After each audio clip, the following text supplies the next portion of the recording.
वक्त कानून को लेकर दायर याचिका पर सुप्रीम कोर्ट अब 17 अप्रैल को भी सुनवाई करेगा।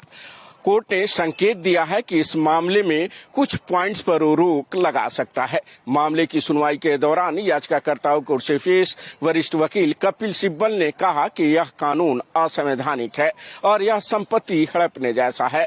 उन्होंने कहा कि आखिर कोई 5 साल से इस्लाम धर्म अपना रखा है तो 5 साल बाद ही वक्त क्यों करेगा? उसकी अपनी संपत्ति है, इसके लिए इंतजार क्यों करेगा? वहीं अभिषेक मनु सिंघवी ने कहा कि इस मामले को हाई कोर्ट नहीं भेजा जाना चाहिए, खुद मामले की सुनवाई सुप्रीम कोर्ट करे। तब आई प्राचीन स्मारक को लेकर, तब कहा गया कि अगर प्राचीन स्मारक से पहले वक्त था तो फिर कोई दिक्कत नहीं आनी चाहिए। याचिकाकर्ताओं की तरफ से तमाम दलीलें रखी गई। उसके बाद केंद्र सरकार को से पेश सॉलिसिटर जनरल तुषार मेहता ने अपनी बातों को रखा। उन्होंने कहा कि जेपीसी में इसको लेकर कितनी बैठकें हुई है, एक पॉइंट्स पर बैठकें हुई है और विचार विमर्श करने के बाद ही यह कानून लाया गया है। अब देखना होगा जब सुप्रीम कोर्ट इस मामले में 17 अप्रैल को सुनवाई करेगा तो सुनवाई के बाद आगे क्या कुछ आदेश देता है। भारत एक्सप्रेस के लिए कैमरा पर्सन मनु के साथ गोपाल कृष्ण।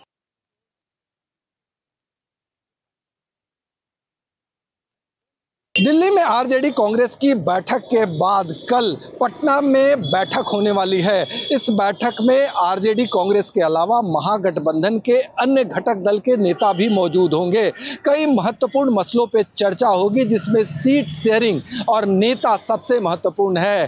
तमाम दलों की ये कोशिश होगी कि सामान्य तरीके से सीट शेयरिंग हो सके, लेकिन जिस अंदाज में आरजेडी और कांग्रेस दावा कर रही है वैसी स्थिति में बातें उलझ सकती है। कुल मिला के महागठबंधन में कई तरह की पेच है। पशुपति पारस की पार्टी भी अब महागठबंधन का हिस्सा हो गई है। ऐसी स्थिति में कुछ सीटें पशुपति पारस को भी चाहिए। साथ ही वीआईपी को लेकर अभी भी अंदेशा बना हुआ है। यदि कल की बैठक में वीआईपी प्रमुख मुकेश सहनी उपस्थित होते हैं तो ये माना जाएगा कि वो महागठबंधन के हिस्सा हैं और ऐसी स्थिति में महागठबंधन का आकार बढ़ेगा। कई महत्वपूर्ण मसलों पर कल चर्चा होने वाली है, लेकिन उन चर्चाओं में सबसे खास है मुख्यमंत्री का चेहरा और ज्यादा सीटें। इसी बात पर बातें अटकी हुई है और आरजेडी और कांग्रेस के बीच तकरार है। हालांकि एनडीए के नेताओं ने आरोप लगाए हैं कि सब कुछ ठीक नहीं है, स्वार्थ का गठबंधन है।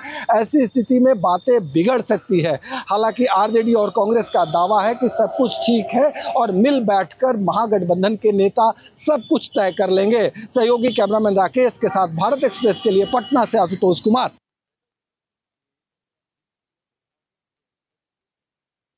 गुरुग्राम जमीन घोटाले में एक बार रॉबर्ट वाड्रा फिर ईडी के सामने पेश हुए। कल की तरह वो पैदल नहीं, आज वो प्रियंका गांधी के साथ आए जो उनकी पत्नी हैं और साथ ही साथ वायनाड से सांसद हैं। गले लगा के प्रियंका गांधी ने उन्हें ईडी के ऑफिस में विदा किया।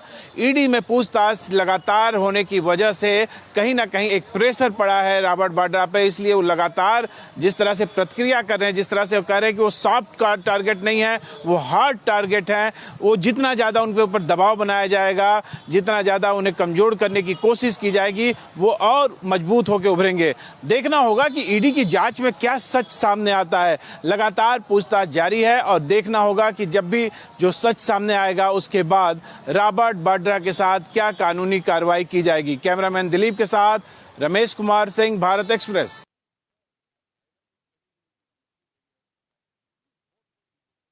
नेशनल हेराल्ड केस की चार्जशीट में सोनिया गांधी और राहुल गांधी का नाम आने के बाद कांग्रेस पार्टी में पूरी तरह से उबाल है। पूरे देश में कांग्रेस पार्टी ईडी के खिलाफ आंदोलनरत है।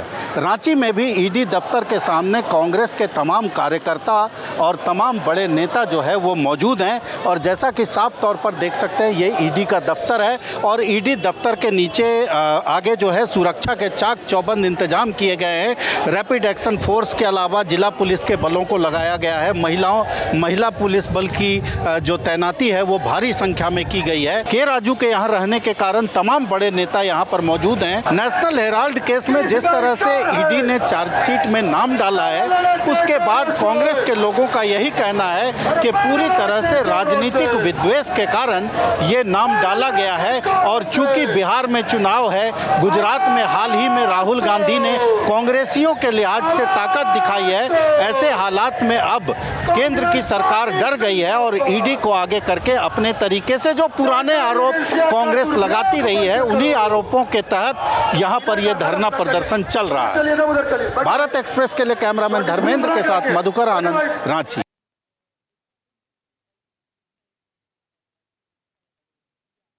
नेशनल हेराल्ड मामले में मध्य प्रदेश की सियासत में भी गर्मी आ गई है और आज इस मामले को लेकर कांग्रेस सड़कों पर उतर आई है। पीसीसी चीफ जीतू पटवारी के नेतृत्व में कांग्रेस कार्यकर्ताओं ने ईडी कार्यालय का घेराव किया। इस दौरान बड़ी संख्या में कांग्रेस के कार्यकर्ताओं ने बीजेपी सरकार के खिलाफ जमकर नारेबाजी की और ईडी के दुरुपयोग को बताया।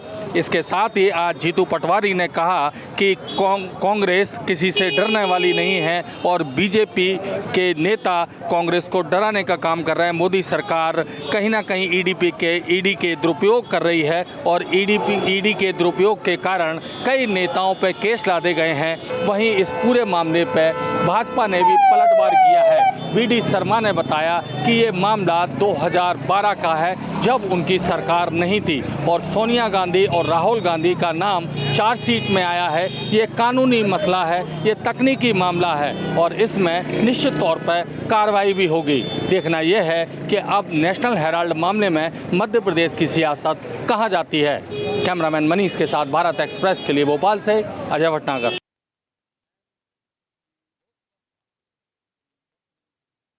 ईडी यानी प्रवर्तन निदेशालय द्वारा कांग्रेस के नेता सोनिया गांधी और राहुल गांधी और अन्य नेताओं के खिलाफ चार्जशीट दाखिल करने के खिलाफ कांग्रेस ने पूरे देश में मोर्चा खोल दिया है। उसी कड़ी में आज इंदौर के कांग्रेसी कार्यकर्ताओं ने ईडी दफ्तर का घेराव किया और रस्म अदायगी का हंगामा भी किया। कांग्रेस का आरोप है कि भाजपा के नेताओं के इशारे पर ईडी काम कर रही है और उनके बड़े नेताओं को जेल भेजने की तैयारी की जा रही है। पूरा मामला नेशनल हेराल्ड की करोड़ों की संपत्ति के हेरफेर का है, जिसी के चलते ईडी ने इसमें दखल दिया है।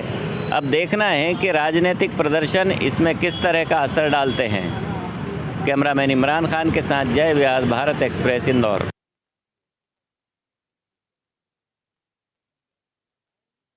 नेशनल हेराल्ड मामले में कांग्रेस नेता राहुल गांधी सोनिया गांधी के खिलाफ दाखिल चार्जशीट को लेकर लखनऊ में कांग्रेस कार्यकर्ता और नेताओं ने सड़क पर उतरकर जोरदार विरोध प्रदर्शन किया। इसी बीच पुलिस और कार्यकर्ताओं की झड़प भी देखने को मिली। कांग्रेसी कार्यकर्ताओं ने बैरिकेडिंग तोड़कर नारेबाजी करते हुए केंद्र सरकार के खिलाफ हल्ला बोल किया। ईडी कार्यालय का घेराव करते हुए कांग्रेसी नेताओं ने साफ तौर पर कहा कि केंद्र सरकार का तानाशाही रवैया नहीं चलेगा। जब भी चुनाव नजदीक आता है तो केंद्र सरकार ईडी को सक्रिय कर देती है और ऐसे में ईडी की ओर से जिस तरह से सोनिया गांधी और राहुल गांधी के खिलाफ चार्जशीट दाखिल की गई है, कहीं ना कहीं बिहार चुनाव नजदीक है और ऐसे में बिहार चुनाव में वो ना आ सके, इस तरह की वो साजिश रची जाती है।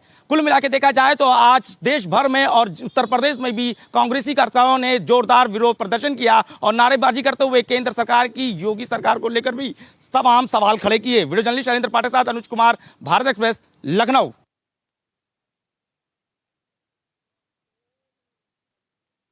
नेशनल हेराल्ड मामले को लेकर के कांग्रेस पर कानूनी शिकंजा है। वहीं कांग्रेस ने इसके लिए केंद्र सरकार पर जो है वो आरोप लगाया है कि राजनीतिक द्वेष को लेकर ये सब किया जा रहा है और इसे लेकर के बुधवार को देश भर में कांग्रेस कार्यकर्ताओं का धरना प्रदर्शन भी जारी रहा। लेकिन इसी पर बीजेपी ने वार करते हुए कहा कि जो धरना प्रदर्शन है वो कांग्रेस का अधिकार है, लेकिन इसका मतलब ये नहीं है कि वो जमीन भी हड़पे, भ्रष्टाचार भी करे और इस तरीके से धरना प्रदर्शन भी करे। वहीं कांग्रेस के नेताओं के इस आरोप पर जवाब वार करते हुए जो बीजेपी के सांसद सुधांशु त्रिवेदी है, उन्होंने भी कहा कि ये नेशनल हेराल्ड का मामला 2012 में उठा था और 2013 में इसे लेकर के दिल्ली में एक जनहित याचिका जो है वो दिल्ली हाई कोर्ट में डाली गई थी, जिस पर ये केस शुरू हुआ। अब आप बताइए, मैं कांग्रेस पार्टी से पूछना चाहता हूं, कौन सा त्याग, कौन सा समर्पण, कौन सा योगदान स्वतंत्रता संग्राम सेनानियों का या ये शुद्ध बिजनेस ट्रांजैक्शन का मामला है, तो वो कैसे कह सकते हैं कि ये ईडी के परव्यू के बाहर है अथवा यह किसी प्रकार की राजनीतिक दुर्भावना से प्रेरित है। जबकि यह विषय 2012 में प्रारंभ हुआ। अक्टूबर 2013 में यूपीए सरकार के शासनकाल में दिल्ली हाईकोर्ट के निर्देश पर यह केस प्रारंभ हुआ था एक जनहित याचिका के द्वारा, और इसको लेकर संदेह। भारत एक्सप्रेस के लिए कैमरामैन धर्मेंद्र के साथ कोमल शर्मा।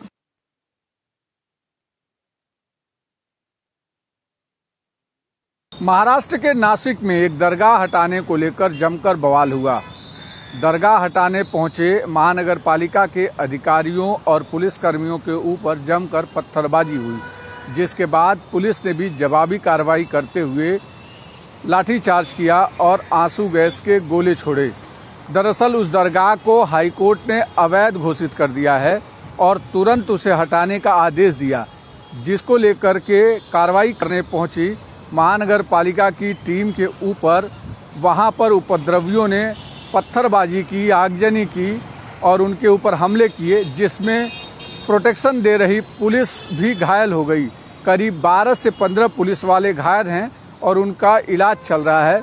फिलहाल दरगाह को वहां से हटा दिया गया और वहां पे भारी बंदोबस्त तैनात कर दिया गया है। वीडियो जर्नलिस्ट घनश्याम के साथ अभिषेक पांडे, भारत एक्सप्रेस, मुंबई।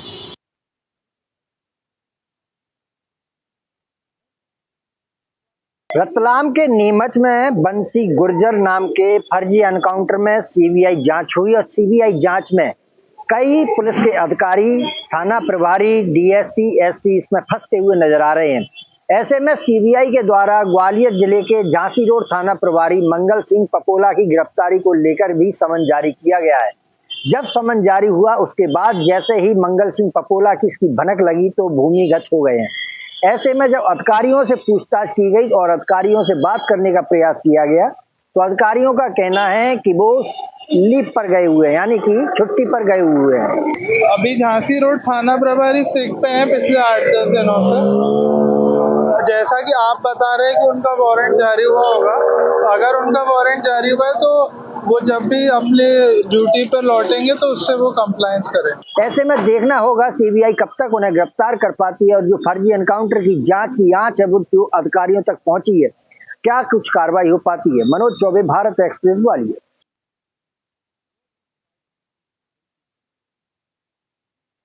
अयोध्या में राम जन्मभूमि रामलला के मंदिर को आईईडी ब्लास्ट के माध्यम से उड़ाने की धमकी श्री राम जन्मभूमि तीर्थ ट्रस्ट को मेल के माध्यम से भेजा गया है। 12 अप्रैल को ये मेल सुबह 7 बजे के करीब मिला है। उसके बाद से ट्रस्ट की तरफ से इसमें मुकदमा दर्ज कराया गया है। साइबर सेल अयोध्या में इसका मुकदमा दर्ज किया है। मुकदमा दर्ज होने के बाद इस पूरे मेल की जहाँ से मेल आया है इसके बारे में साइबर सेल जांच कर रही है। इस बीच रामलला के मंदिर की सुरक्षा व्यवस्था अधिकारियों ने दोबारा इसको देखा है, स्थलीय निरीक्षण किया है। इन सब के बीच में ये भी महत्वपूर्ण है कि जो रामलला के भक्त रामलला के दर्शन करने के लिए आए हैं वो 2 अलग अलग सिक्योरिटी पॉइंट से गुजर कर रामलला के मंदिर में जा रहे हैं। जो भी सामान उनके साथ रहता है, इसमें इलेक्ट्रॉनिक सामान वो साथ में नहीं ले जा सकते हैं, ना ही प्रसाद साथ में ले जा सकते हैं। लेकिन जो सबसे महत्वपूर्ण है कि लगातार रामलला के मंदिर को जिस तरीके से उड़ाने की धमकी दी जा रही है, मेल के माध्यम से जिस तरीके से धमकी आई है, पुलिस बेहद सतर्क है और इस पूरे मामले की जांच की जा रही है। कैमरा सहयोगी मानस के साथ मनमीत गुप्ता, भारत एक्सप्रेस, अयोध्या।